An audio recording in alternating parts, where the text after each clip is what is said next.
army custody. And I myself was a victim of enforced disappearances. I was disappeared by the Pakistani army in 2006. For 2 years, I was a missing person only because I tried to launch a TV channel in Balochi language. And they abused me to sexually abuse a Baloch woman teacher. She was under their custody. And this act is being done over there on daily basis. So we request UN and UN member states and UN bodies to take notice of all those atrocities.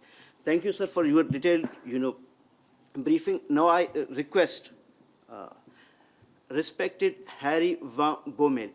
Actually, he is a senior politician. He is a political consultant as well. And he has been active with those societies who have been a victim of that state, Pakistan. So he has done a research about the genocide of the Bangladeshi people. So, sir, you know the issue very well, why that state is doing this thing. If UN and European Parliament and other states would have made accountable Pakistan for the atrocities of 1970, today we would have been better over there or not? Thank you very much. Thank you very much, Mr. Munimangal, for inviting me to speak today. I'll be speaking later today at an event organized by Global Human Rights Defense on the Bangladesh genocide of 1971 and our international campaign to get it recognized by UN and other bodies. Earlier this year, I went to Bangladesh together with an NGO scientist and other activists to research the facts that are still on the ground in Bangladesh. We talked to survivors, to family members of victims, to scientific institutions, and to those who are researching the genocide that took place in 1971. What I've heard today and what I've learned earlier about the situation in Balochistan, I see a great resemblance with the actual situation there today and what happened in the weeks and months before 1971 when the liberation war in Bangladesh started.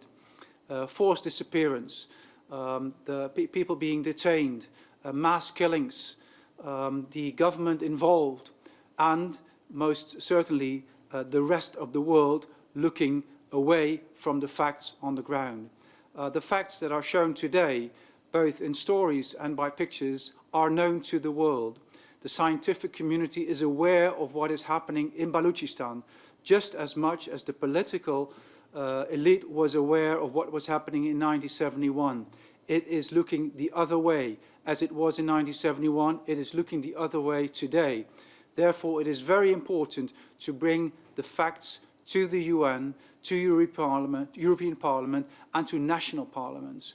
I urge the Balochi diaspora to be more vocal in the countries where they reside. In my own country, the Netherlands, we're trying to organize that. In other countries in the European Union, we're trying to organize that.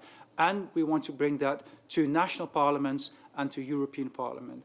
Only through our representatives in Parliament, at the national, the regional, and the world level, we can get the Pakistan government to recognize what happened in 1971, to stop what is happening today in Balochistan, and to make sure that the Pakistan government is held accountable. Yes, the army is in charge in Pakistan, but it is the political elite that has to be addressed.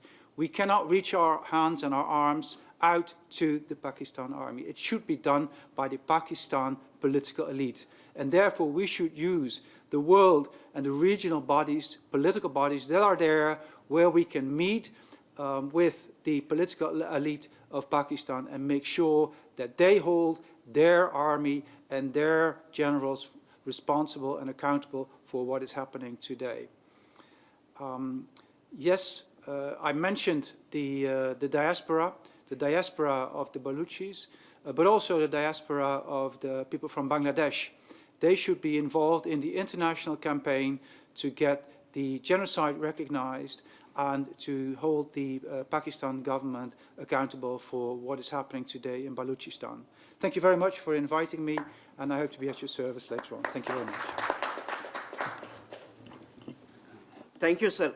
Harry van Bommel, I am highly thankful to you. And this is, what we have also asked UN, that if you would have made accountable Pakistan earlier, today our people would have not been suffering over there. And the people from the South Asia, they have called UN particularly to make accountable Pakistan for the atrocities they have done back in Bangladesh. Thank you, sir, for your presence. Now I request